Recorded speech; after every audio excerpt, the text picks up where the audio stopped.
joined by Lewis Kraimer, Jesse Romero, and Jason Anderson from the Dunwoody HyperX Esports. Uh, Thank you for that wonderful eyebrow thing, Jesse. That was nice. Love the character. So today there's been a lot of hype around CS:GO turning into CS2.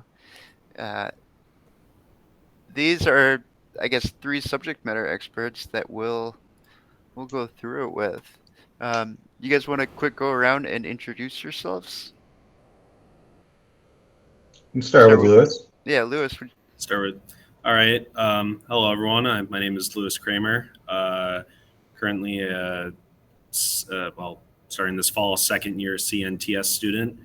I'm also apparently the Minecraft god. So working on the Minecraft server and been playing a little bit of CS:GO and and looking forward to CS2 when that comes out. Thanks, Jesse. I am Jesse Romero. I'm the captain of the Call of Duty team at Dunwoody. I'm also in my second year coming up here this fall with CNTS, and I can't wait to talk about some of this Counter-Strike stuff we got going on today. It's a lot of ups and downs, and I'm ready. Cool. And Jason? I am Jason Anderson. I am the captain of the Rocket League team, also a veteran CS player. I've been playing for about 10 years. About to be second year C-Web student. Cool. Love it, because that's C-Web. That's actually my degree as well. Mm-hmm. Which we can have a whole nother hawk chalk on that down the road, because that's a fun topic. Well, let's jump right in here. How do you all feel about the significant changes being made to the game? Like example, the refund purchases before the buy phase ends, and the replacement of the weapon wheel for a gun grid. Do you think these are going to affect the gameplay or strategy? And I saw you shaking your head, Lewis. So I actually kind of looked at kind of the gun grid, and I mean with CS:GO, I actually really like the weapon wheel, because it just kind of allowed for like just very easy quick selection. The refund purchases part, it's going to be a whole new. It's definitely going to be a whole new way of strategizing. Like, oh, what if we want to save money for this round, or it's like, you know what, screw it, let's go all out on this and buy a whole bunch of stuff and whatnot. So, but in regards to the kind of the grid versus the weapon wheel, it'll be interesting to see what people find for strategies for kind of selecting your weapon. I personally enjoy more of the kind of the weapon wheel more than the grid. I mean, again, everyone prefers something different and stuff. But yeah, I mean, again, refunding purchases. Let's say you're like, oh wait, shoot, I didn't mean to buy that gun. Instead of asking your teammate like, hey, I accidentally bought this. Do you have enough money for this? It'll be kind of a whole different aspect of the game for sure. Yeah, I agree. I think it's going to be overall a good thing, because Valorant did it right. They just made it so that everyone on the team can be on the same page. You always have that one idiot every game who's like, your whole team's broke, but he's got money, so he buys an M4 when you should have saved for the round. That happens every game. Hopefully something like that will stop with this new thing, but people have egos in Counter-Strike, so they're going to do it anyway. But I don't think it's going to affect like top tier gameplay, like professional, but I think in matchmaking it'll definitely make the economy more influential on the game. Yeah, I definitely agree with you both as well on the concept of being able to refund. It was very unforgiving if you accidentally purchased a weapon as well. Very unforgiving. Then you're like, oh, well, I grabbed an M249 on accident when I wanted to buy something else altogether. There goes half of my, or 3/4 of my my economy there.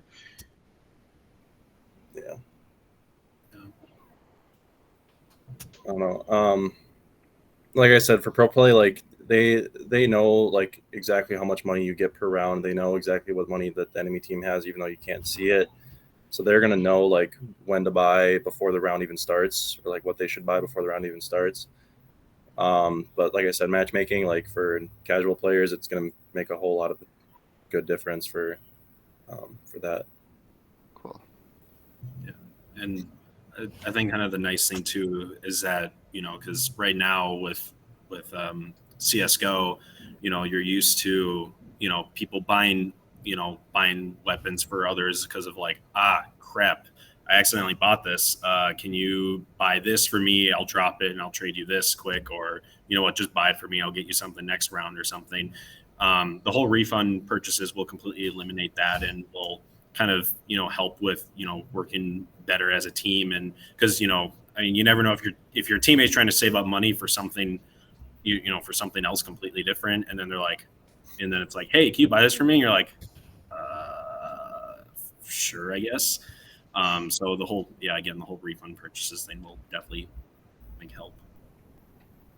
It's kind of like an overall like thing that should have been in prior, and it just quality of life, being able to fix a minor goof up that could cost you a round, for instance, and in regular play, competitive play, and not in the esports scene, it happens all the time. I do it half the time too on accident. I'm like, oh, all right, I guess I'm running the SSG. I guess I'm running that for a round because I accidentally got that. So having the refund system is going to help eliminate that problem that even I myself have. Yeah, and back to the weapon wheel, I do actually like the change because I feel like the weapon wheel was the main root of all misbuys. You have to be like so precise when you're, because people like, it's almost muscle memory when you're picking your gun, and with the weapon wheel, like if you're like an inch off, you're gonna miss. But with the new block system that they have, I think it's gonna be a little bit harder to make those mistakes. So Cool. Well, let's move on to the next.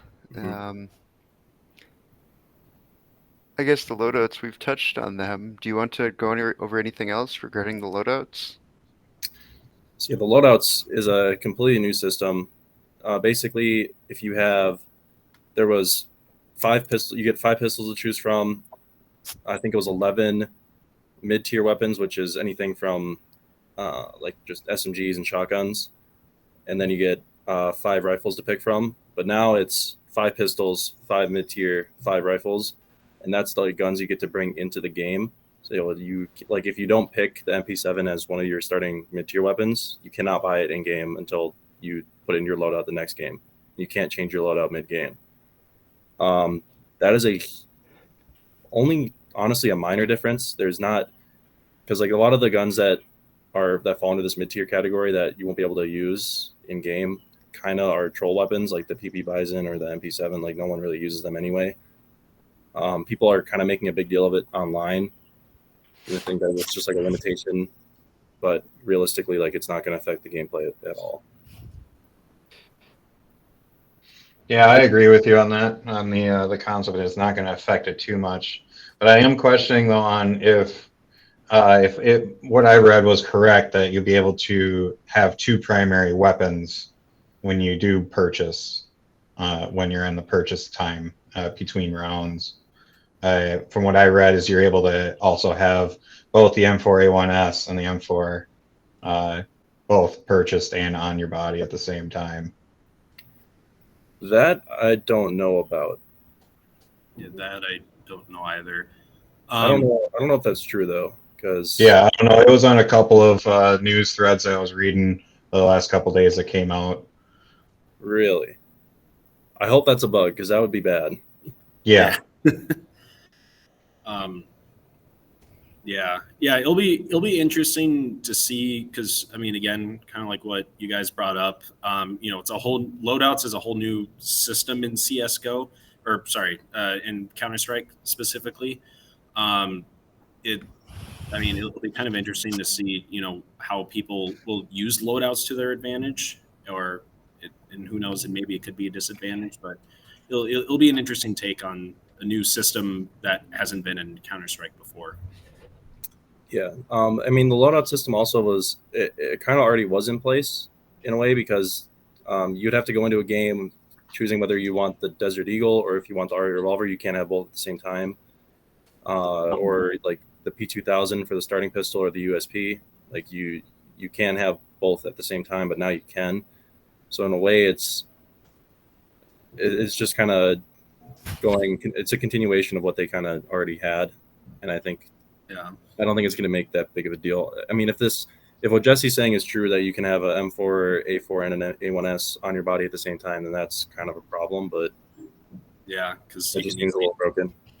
Yeah, and that's why I brought it up too from the couple of articles I read, and this was literally 1 to 2 days ago. These articles were posted. Don't know if they're validated yet or anything. I didn't fact check them. I was just bringing up that as a possibility that they are implementing, which could really mess up the game pretty well by having both primaries be an M4 and an op, and then you can just switch and you can play both roles. That, or like you have an M4, and then if you're getting rushed, you just pull out an XM12, a shotgun, and and can that'd be a problem between the two. Yeah. That would be a problem. I don't think that they would do that, though. I don't think that would. I wouldn't think so either at all, but yeah. Kind of reminds me of Call of Duty in a way. Yeah, that's what I was thinking too. Which is Counter-Strike tries to steer kind of far from that. Mm-hmm. Yeah. I guess kind of the interesting thing is, which I didn't read a whole bunch of loadouts, just kind of like the basics of like, all right, what they're planning to add and stuff. It'll be interesting to see if if they add it where it's like, oh, what if you want to change your loadout during the middle of the match, or if it's going to be at the end of every match. I don't know if they touched on that or not. They did. It's once you get into a game, you cannot change your loadout, so you're stuck with the same 5 pistols. But you do have different loadouts between CT and T side, because obviously they have different weapons. So, basically, you lock in a CT loadout, you lock in a T loadout, and then that's your loadout for the rest of the game on both sides, and you cannot change them until the game ends. Okay. Yeah, because that was kind of my initial worry is like, okay, what if someone all of a sudden during the middle of the match or during the bye period is like, oh, I'm just going to completely change my loadout. I don't like it, and all of a sudden now it's like a completely different thing. And people are like, whoa, how the heck did they go from, because, I mean, depending on your loadout, it's like it's either this is my loadout or my go-to loadout or like, why did I select this loadout again? But yeah. That was kind of my initial worry, but I'm actually kind of glad that it's can't change it till the end of the match completely. Yeah, and to me it just adds another level of strategy, because every map is going to have different strategies. Like let's say Ancient is a really good map to use shotguns on because it's got a lot of tight corners, or Nuke's a really good map to op on, so you're going to probably want an op or a scout in like your loadout, and you only have, like, if you choose the op and a scout, that's going to be 2 of your 3 rifles spots. So it really just does add another level of strategy, which I like. Yeah. Cool. Do you guys think they're going to be implementing more guns besides the default guns? Do you think they're going to add more? I hope so, but if we look at the past, every time they add a gun, it has not gone well. I don't know if you guys were. I don't know if you guys are familiar with the R8 revolver update, or the CZ Auto update, or I guess those are the only 2 major ones. But both of those weapons, when they came out, were extremely overpowered, and basically the game was like not playable for a solid 3 days before they patched it, for the R8 revolver especially. That gun was like a 1-hit kill to the chest from any range. Yeah, from any range. Yeah, I was playing at that time, and it was pretty wild. Yeah, it was fun and it was pretty funny, but looking back, like, they need to not have such like, and now they just nerfed the gun into oblivion, and now it's just not used. Yeah. So, like, yeah, they released a new gun, the R revolver, but like no one used it because it's so bad. And like if they're gonna release a gun, they gotta like actually make it somewhat useful. I'd say the best gun that they've ever released was probably the CZ because it's still somewhat used. It's still usable. I mean, it's a gun that only has 2 magazines and 12 rounds in each mag. So it's like you really you can't get like many multi kills with that, but it's a really good like eco round purchase. Yeah, you can use the CZ as a definite close range kill to pick up the loadout that they're running and go from there. Yeah. Yeah, and do you guys think that they're also going to try and modify some guns to make them more viable, like the M249 Saw? Do you mean like do like an overhaul on how the gun works? Like just tweak it enough to where it actually you see it more in the game instead of it being like, well, we're up by 10 rounds. I'm just going to buy the M249 Saw just because I can type scenario. I mean, Counter-Strike is all about the rifles and nothing. I don't think that should change. There used to be a meta where it was like SMGs and rushing back when SMGs had no recoil when running, and the game just wasn't fun. The tacticalness, you kind of throw all that out the window when you start using like LMGs that you just spam through a wall, or SMGs. And like I said, Counter Strike's all about rifling, and I think it's gonna hopefully stay that way. Mm-hmm. That's interesting. The rifling is actually built into the game, which I know that we have the technology to do that nowadays, and that's nothing new. It's just interesting. The physics behind it. It's pretty next gen. Mm-hmm.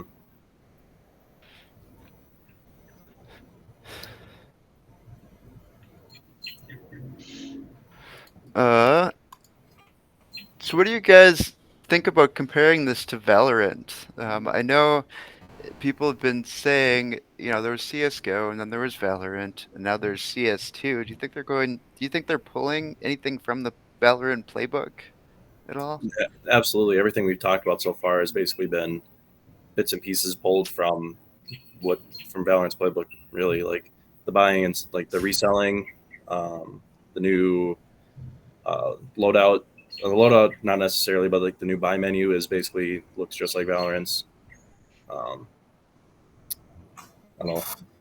There's a lot of things that they're just pulling from. I mean, and in a way, Valorant kind of copied Counter Strike when it was first created. Like there's no, you can't deny that. But that's what games do nowadays, and that's how you make a successful game. The game's fun. I like Valorant too, but yeah, definitely Counter Strike is pulling pieces from Valorant, and I think they're trying to pull like the best pieces and not make it too arcade shooter like Valorant is. Yeah, kind of following on what Jason said. I like to call Valorant the cartoon version of Counter Strike, primarily because kind of like what Jason said. When Valorant first came out, the minute I looked at it, I'm like, this looks oddly similar to Counter Strike, and it pretty much was. Just a couple of differences, and again, more of like a cartoony-ish version, with a couple of differences. But I'm presuming with Counter Strike 2, I mean, kind of like what Jason said, a lot of these games are copied based off of other games, whether it's a game that was made a gazillion years ago, or a game that came out like months ago, and they're like, "Ooh, why don't I just take that feature, put it into my game, and use it?" And there's nothing wrong with that at all. Yeah. I mean, yeah, there's nothing wrong with it until they're like, oh yeah, Valorant Counter Strike Edition, or I don't know, like unless they just take the name and they're like, oh yeah, well, I just made a complete duplicate, but which I mean, of course, no one's ever going to do. But yeah, but I'm presuming that Counter Strike 2 is going to take a couple of things from Valorant, and they're going to be like, ooh, that works well in that game. Why don't we put it in ours and see what happens, and see if the community likes it, and if they don't, then they'll get rid of it. One thing that I like about Counter Strike, especially, is that usually the community. I mean, the community does react usually with updates and stuff. So I know if an update has, a positive outlook, then it's like, all right, cool, we're going to keep it. But if it has a negative outlook, like for example, when we mentioned earlier of, adding, when they try to add new guns, but it was just completely OP, or it was just, absolute garbage and stuff. We'll definitely kind of see, excuse me, how it goes, but and we'll see how the community reacts with with Counter-Strike 2 and some of the features, and in future updates as well. But again, too, the Counter-Strike community, it's very, very they are very open about changes, whether they like it or not. That's definitely something that I've noticed too. So cool. Yeah, and there's some other stuff that I was interested in that they were implementing, like the crosshair being able to move with the recoil. You could console in, I believe, on Counter-Strike Go to get that to activate, but now they're adding it as an actual setting you can turn on and off. So as you fire, the crosshair will just move per the recoil pattern, which should help out people get into the game more, and it's an assistance. But I don't know how it will be if, like, say for instance in the pro scene, they notice that it's very overpowering, that they have to have it disabled in the pro scene compared to regular competitive play. I think pros are so good that they don't need something like that. Like they don't look at their screen necessarily when they're shooting. They can like feel, so like they'll line up the headshot, and then if the first bullet's not a headshot, they're just gonna pull down exactly how they do every other time. So that I do like that crosshair change that they're adding, or I guess it, like you said, it's been in the game in Counter-Strike Go for a while, but they're adding it as a actual feature in CS2, and I think that's good because it will help that learning curve for new players. And the Counter-Strike is a very easy game to understand, but very hard to master. I think that'll just help people reach that mastery level a little bit quicker. Yeah, it'll definitely be good to finally have a lot of friends be able to play Counter-Strike and not get angry because they don't understand how the recoil patterns work in the game. The amount of times I've heard new players just say, "My bullets are not going where my crosshair is." It's like, yeah, that's the point. They don't understand like how the game is supposed to work, I guess. Mm-hmm. Because they're so used to every other typical FPS, so where it's you shoot at it, it's a laser, or it's got some recoil to it, but it's random. Yep. So have we talked about the smoke much yet? We have not. No. That's one thing I know, Lewis, you're very, very familiar with. It was quite fascinating the way that you described it, and it's quite revolutionary, I guess, in terms of FPS games. Do you want to kind of dive into that, Lewis? Yeah. Also, I think you did cut out for a second, so I didn't hear everything. Can you repeat that again? Smoke and Valorant. It is super revolutionary to FPS. It's brand new. It's going to add a lot of new mechanics into the game. So what do you? I guess let's give a brief overview, and then what the technicals behind it. Kind of like comparing a little bit of like Valorant to Counter-Strike 2 and some of the stuff. Yeah. So again, kind of like what I said earlier, it's I'm guessing they're taking they're going to take a couple of things from Valorant that the Valorant community liked, and then they're going to implement it into Counter-Strike 2 and see, okay, does the community like it or not? And and if they do, they're going to keep it, and if they don't, they're going to be like, yeah, we're just either going to make it super patch or we're just going to get rid of it completely. So it'll be interesting to see, what they grab from Valorant, and even some other first person shooter games too. It's going to be very interesting to kind of see what approach the developers take for Counter-Strike 2 once it's released and stuff like that. But again, Counter-Strike Go, you have the wheel, and kind of following up on what Jason said too. There have been, I like it, but there have been plenty of times where I'm trying to all right, I need to quickly select my weapon. oh shoot, that's the wrong one. Now I need to save up for the next round, or just see if my teammate, and I mean, and from what I've seen, I mean, the grid is going to tremendously prevent that and stuff too, which Counter-Strike Go initially didn't have. Valorant has, and the community liked it, so it's like, don't mind if I just grab that, put that in my game, and see what the community thinks of and stuff. Do either of you have anything to add to it? Yeah, so like a lot of what Valorant did quality of life and UI stuff that people may have been asking for some type of change with Counter-Strike, but Counter-Strike is Counter-Strike. They're going to keep their hard set ways. And when they do bring out things, you got an ebb and flow of negativity and positivity from it.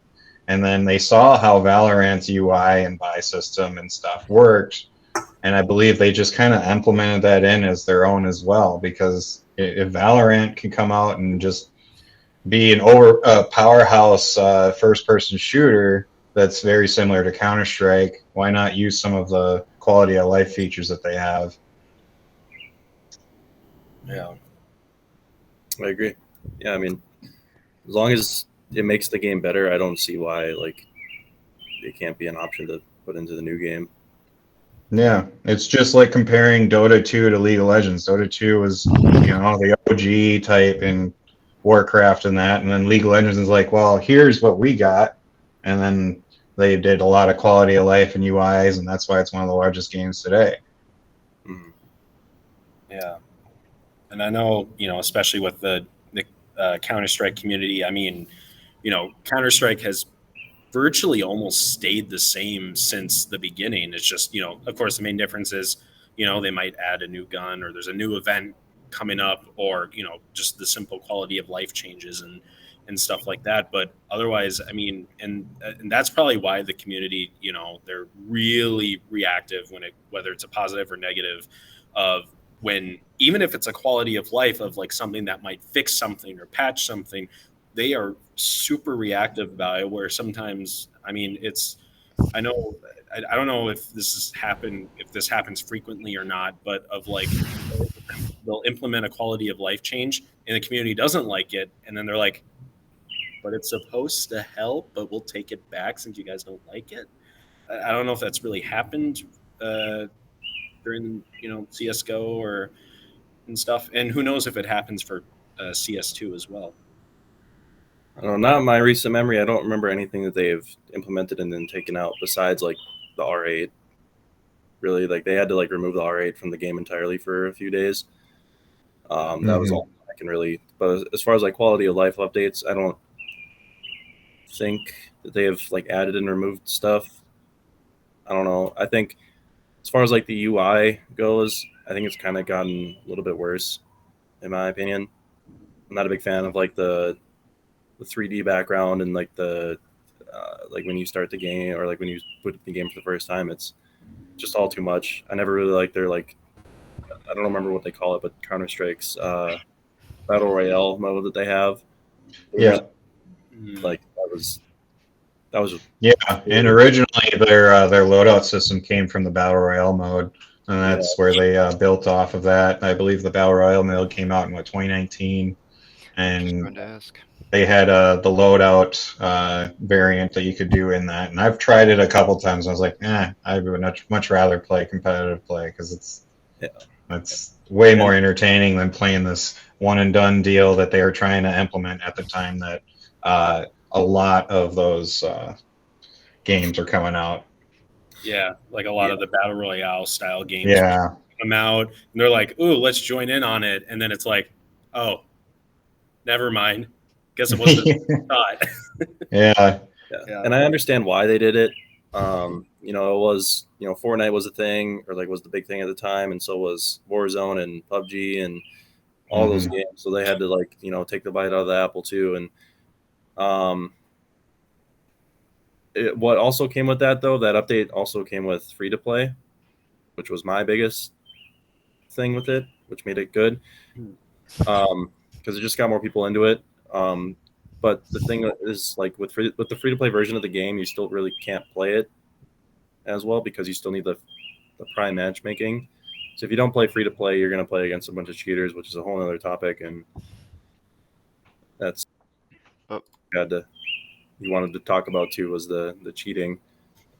Yeah, what are they going to be doing? I haven't really looked into how they're going to do the vax and stat and make sure that they secure the competitive play for people such as myself and you and everybody else. Yeah. So I don't know much about the science behind their new anti-cheat, but I know that it's reactive to the match, and now it will, just like Valorant, another thing they're taking from Valorant is if there's a cheater caught mid-match, they will ban that player and cancel the match and basically nullify anything that happened. So like that match just never happened. Kind of like how Valorant does now, which is good. You know, if they can have an anti-cheat that reacts that fast and bans a player mid-match, that's good. I have an opinion on that. In fact, Sure. I have an idea for the next software, the anti-cheat. I'm just gonna. Do you know what micro keystrokes are? So you're familiar. Yeah. Well, you could take the micro keystrokes and form a profile for every player.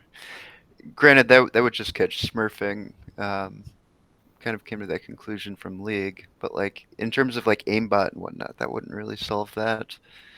There is talk of like AI anti-cheat becoming a thing, basically detecting whether a movement is like human or not. I don't know how legit that could be though, because there's so many factors that go into like someone's aim. Like you could run over a little crumb on your desk and your aim just goes all bananas for half a second, right? That could be detected as something that's inhuman aim, right? And I don't know. I know Activision implemented about a month and a half back in Call of Duty their new anti-cheat system that is not only able to detect aimbot and walling and that, but it also detects external hacking hardware. Well, that's the biggest thing is external cheats. What they do is like you get this PCI card. It's called a DMA card. You get this PCI card and it plugs into your PCI slot in your motherboard, but it leaches. It basically runs as its own computer and it leaches memory off the game that you're playing and can in real time do aimbot like that, and it just is completely undetectable from the main computer, which is the scary part. And I guess if Call of Duty's doing that, that's great. Yeah, they implemented about a month and a half back, and the way it works too, whenever it does activate, is they have, I believe, 2 or 3 different ways of punishing the player. The first time that they do it, they'll get like disconnected, and then they'll get a warning. The second time they do it, they they're in the game, and the main focal point is Warzone. And when they're in the game, they'll have it where all of a sudden their bullets can't kill people. Like their bullets will just get shut off, and they can't kill people, and they get to be killed by anybody. And then the third time is they are permanently banned. Their whole account, Blizzard account, a Battle.net account, is banned from playing on Warzone. Do they have a IP ban feature, or are they a little hesitant to implement that? I believe it's not implemented yet, but it's mainly account based. Okay. Yeah, it's probably going to be hardware ID, meaning like all of the hardware in your computer has its own like MAC address or hardware IDs. Yeah. And basically like your motherboard, your GPU, your CPU, and if you just try to make another account, it'll just detect that hardware and the ID that's connected to that hardware and just instantly ban you again. So that's where that's where cheaters would have to start spoofing, which is a whole expensive and lengthy process, which is not fun to do. And hopefully that stuff gets more expensive so that they are less inclined to do so. Spoofing is not easy. So yes, that's just basically like erasing your entire like hardware. From what I understand, it's basically like erasing those hardware IDs, generating new ones, and mimicking like it's a new product. It's just like spoofing your email, but you're spoofing the hardware address. Yeah. Oh yeah. Yeah, it'll be interesting to see, like, if when CS2 comes out, if they're gonna just kind of basically update or upgrade, what what it currently is right now in CS:GO, and just see what changes that they add, or what new ways that they add to detect cheaters and anyone who's again either spoofing or using hardware to cheat and stuff too. And I know anti-cheats are getting better, but also the software and hardware to cheat is also getting better too. So it's kind of keeping up with that and stuff like that. And I don't know. I think the best way to stop, or there really is no way to stop cheating. Honestly, it's nothing. There's nothing you can do. Yeah, the cheaters are going to cheat, and they're going to find one way or another. No matter how good the software gets, the programmers who are making these cheats are going to get just as good and find loopholes around it. And it's, I don't know what country it is maybe Thailand or something that will put you in jail, or is it Japan or something that will put you in jail? China, I think. Or it's China. Okay. I know in China it's like that's part of the game. Like if you're good at hacking, it's a different. I guess it's different. I don't know the word, not perception, but it's different than in the U.S. Like we frown on cheaters, but over there it's normal. Well, I guess I was more saying I think there's a country out in Asia that it literally puts people in jail for cheating. I think it's Korea, Thailand, China. I don't know what it is. I think it might be South Korea that if you cheat in a video game, you will get put in jail because they take it like that seriously. I don't know if that's a good alternative, but yeah, it's South Korea. It is? Okay. Yep. That's kind of scary that the government, I don't know, that's a whole different topic, but I guess that's probably one of their best versions of anti-cheat is just straight up putting them in jail, right? Yeah. I don't think that. Well, you're pretty much tampering with what trademark and copyrighted material that is being distributed to you that you purchase from them to be allowed to use. And then when you tamper with it, you're modding it, you're hacking it, you're cheating, the whole nine. And it's just like altering somebody's artwork and stating that it's yours. Yeah. Yeah. Kind of following what you said, it's like you're almost taking the source code, you find the loophole, you're like, ooh, why don't I add this in so that way, for example, I want to, aimbot it and be like, oh, there's someone right behind me. Let me Oh, cool. Now it automatically detects players or whatever. And all of a sudden now you're spastically moving in a circle, like boom, boom, boom, and stuff too. But yeah, kind of like what you said too. It's like, you're taking what someone else wrote, spoofing the code a little bit, or basically exploiting, part of the game where it's like where you get the advantage basically. Yeah, and that's with mainly all the AAA titles. There are titles out there that allow it, but all of the titles that they have on Steam for the workshop mods, those are mods. Those are modifications to a game that people can add quality of life and UI and total conversions and that. And that's like a whole different realm of things compared to the outright hacking that people in Counter-Strike do today. Yeah.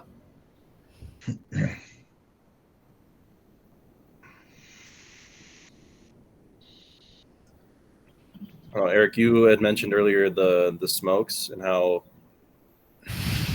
Yeah, we went into it. I just think it's fascinating how you can actually move the smoke around and it interacts with the environment. Yeah, so and the physics behind it, I always like fluid physics in games. Yeah, it's very volumetric and will basically adapt to whatever space it's thrown in. So if you hear that's a plane. I don't know. I think the volumetric smokes are a pretty cool addition. I think it's a little gimmicky in a way. A little bit. But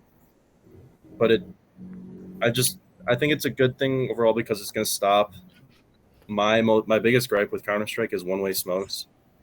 And that's basically like a smoke you throw on the ground and you can see over it or under it, but the person that's on the other side of that smoke cannot see you at all.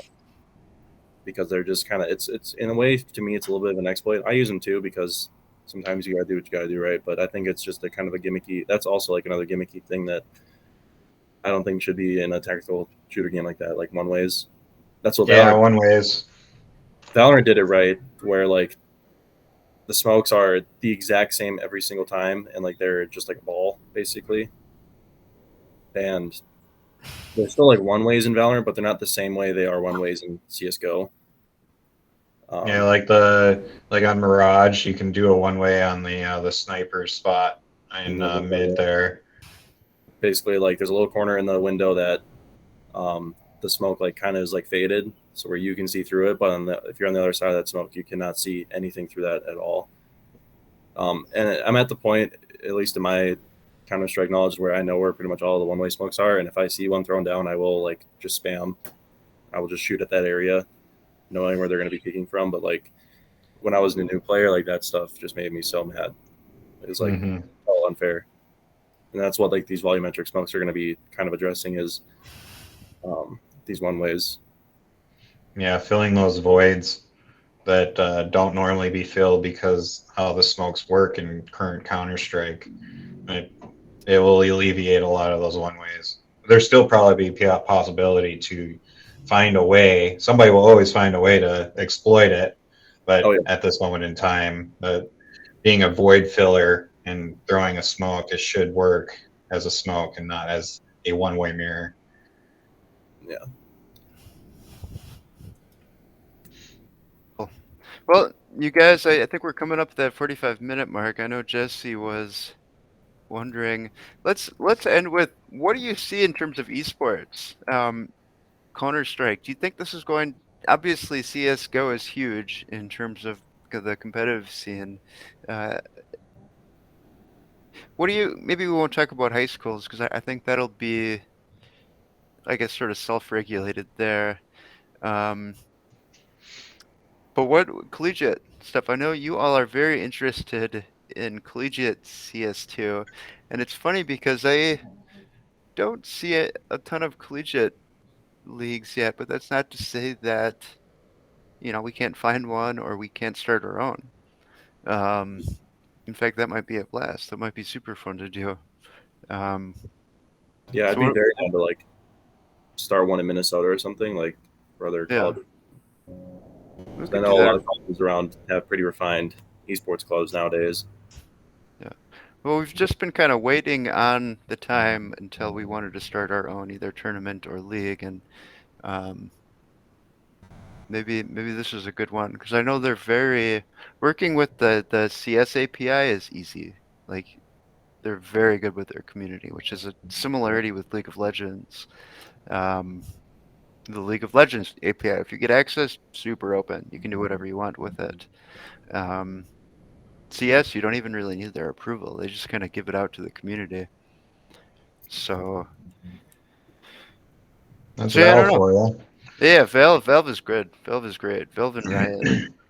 I think with CS2 coming, it'll revitalize a lot of what people are missing out on the glory days of esports in Counter-Strike, because it's been on a downward spiral, and then all the other games have been taking precedence in social media and in streaming and that over Counter-Strike.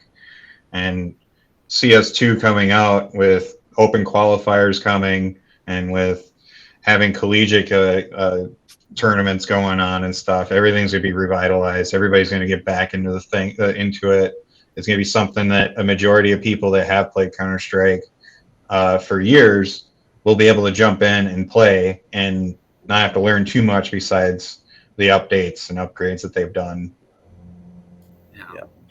I know the player counts. I just want to see like how many players are going to be playing Counter-Strike 2 on the first day. Like, because Counter-Strike Global Offensive lately has been breaking records on Steam for how many concurrent players, and the game like may not be as popular streaming or social media or content creation wise, but it's still like very popular game to just play. Yeah, it'll definitely bring more publicity to the game when CS2 comes out. Yeah. Cool. And it's free, no barriers or minimal barriers. Best thing about it. Yeah. Are they still like let's say like you bought Prime on CS:GO, is that going to be transferred over to CS2, I'm guessing? Or have they not talked about that much yet? I'd assume so. I don't know if there is going to be a Prime feature. I think the only reason that they had a Prime feature in Counter-Strike Global Offensive was because the game started out pay to play. Yeah. And then they switched to free to play. But then like to actually be able to play the game with like good servers and whatever, you had to pay. Mm-hmm. I think because this game's going to start out free to play, I don't think there is going to be a Prime feature. I think they're relying on their anti-cheat very heavily to keep the game free to play. Yeah. So I mean, the skins themselves make them so much money that they don't need that. They don't even care about the game being paid like $20 or $0. So, Which the Gabe was on a talk show, like a talk stage, and they were asking the questions on if they were going to add unique like custom skins that like Valorant has, and he shot that down so quick. He's like, it's terrorists trying to blow up a nuclear power plant. They don't need to have some crazy dragon that they shoot out of. That's funny. Yeah. Yeah. Crazy dragon. Psh. I don't see Counter-Strike ever releasing like 3D skins or stuff like that. It's all going to be just like painted on, and that's the way it should be. Which I completely agree, because of the fact that they always look nice to have like the regular gun, but you throw on a wicked skin on it, everybody's going to be googly eyeing over it, and then all the other knives, and maybe there's possibility for skins for your Zeus now. You never know. I've been advocating for that for 9 years, 8 years. I think that's actually going to happen, because I think the Zeus has become like one of, I don't know what they did, but they did something, and people were saying that it is going to be a thing, that Zeus is going to get a skin, and Bomb might get a skin too. Oh, that'd be pretty cool too. I'd like to run around with an iPad instead. Or a Nokia. Sick. Cool. Well, anybody else last minute thoughts to share? I'm super excited. I can't wait for CS2 to come out, and I'm sitting at the edge of my seat. It was supposed to be out the 23rd. What happened? It got pushed back. Might not come out this summer now, from what Is I that heard. an actual date that they said? Yeah. I never heard that. Interesting. It doesn't surprise me. Valve is very, very known to push back their release dates. Which all the time. I'm fine with that, because frankly, releasing a broken game, even if you call it alpha, like that's been the de facto method in gaming for so long. It's like so old. Like I'm pretty sure DayZ's probably still in alpha. It's been in alpha like 7 years now. Yep. Yeah, it's still in alpha. And Well, have you seen, H1Z1. That's. Have you seen the state of the game right now, Mirage? Like I think the CS2's current map right now is Mirage in their alpha. Yeah. And it's so broken. People are like bugging out of the map, flying into like getting into the skybox, falling under the map. Oh, so geez. I think they're kind of going. Apparently, the next map is going to be Nuke, and I think they're just going to like go through every map in the competitive pool and then release the game once all the maps are like good and not broken anymore. Because it's closed beta. Yeah, is it a closed alpha or closed beta right now? One of the two, yeah. It's closed. Closed. Yeah. You got to know someone or be someone to get in, basically. Well, frankly, Jason, you could probably get it if you have 3,500 hours in CS:GO, and if you stream. I think those are the two requirements. Beats me. I don't know. Yeah. I tried. I know. I have one friend who has like 8,000 hours in the game who has it. That's the only person I know. Jeez. Okay, that's a lot though. So like, what? Like I said, you have to be someone or know someone. Yeah. And I think he might have known someone that was higher up that could get him in, but Well, he deserves it with that many hours. exactly. He's probably he's only like right there, so he probably spent like a good 20% of his life playing that game. Yeah. Yeah. 8,000 hours is a lot. Yeah, it is. Cool. Well, thanks, Hawks. Y'all did great. This was fun. Check back in. We'll be here again next Thursday, same time. We'll probably do some League of Legends then. Eventually. So Sounds good. Caveman or Jesse. I'll be here. Thank you, Erik. Cool. Thanks, guys.